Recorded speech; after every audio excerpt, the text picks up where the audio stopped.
أهلا بيكم في الاضطراب في الكبسولة. النهاردة هنتكلم عن قصة حقيقية لمريض الفصام. عاشت منى حياة طبيعية جدا لغاية سن 22 سنة، لغاية لما بدأ يظهر عليها أعراض مرض الفصام. واجهت منى صعوبة في إن هي تقدر تميز بين الواقع والخيال، وبدأت تعاني من الهلاوس والأوهام، وكمان حست بالعزلة والوحدة زي ما احنا كنا قايلين قبل الحلقات اللي فاتت، وفقدت الرغبة في الحياة خالص. بدأت تتصرف بقى تصرفات مش طبيعية، مش شخصيتها حتى، واختلفت شخصيتها خالص عن اللي أهلها وجوزها أحمد متعودين عليه. وزنها قل جدا، وحركتها بقت بطيئة، وعندها كسل فظيع، وساعات بتكون حزينة جدا، وساعات بتضحك بشكل مبالغ فيه، وفي كلتا حالتين بتكون بدون سبب أسباب.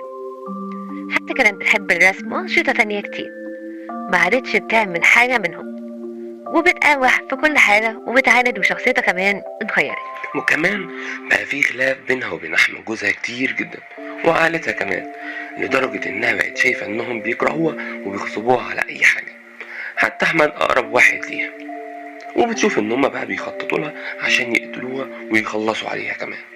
وبتشوف إنها السيدة مريم العذراء، وإن محدش بيصدقها خالص، وأفعالها تاني كتير بتعملها. أحمد بسرعة أدرك خطورة الموقف، وكمان ما عادش بيركز في شغله، حتى عائلتها واتفرجوا ليها، وشايفة إنها لو طلعت برا البيت هتتقتل.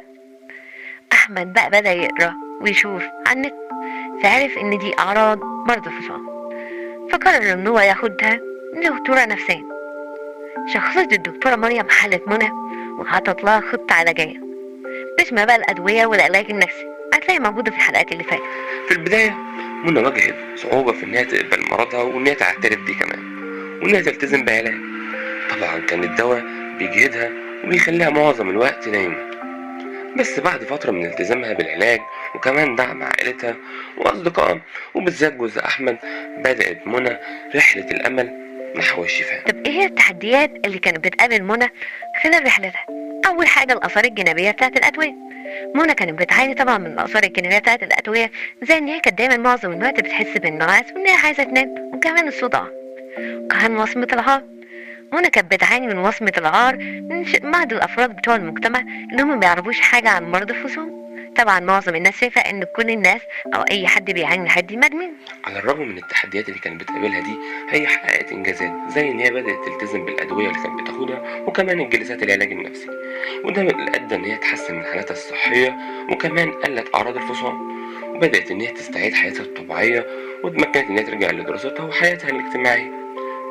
واللي نستفاد من قصة منى إن مرض الفصام ممكن نعالجه عادي، وإن المرضى كمان ممكن إن احنا يعيشوا في حياة طبيعية عادية معانا، وكمان بتظهر أهمية الدعم النفسي والعائلي للمرضى. ابتدينا إن احنا لازم نكون متعلم ونبقى عندنا فهم لجميع الأمراض.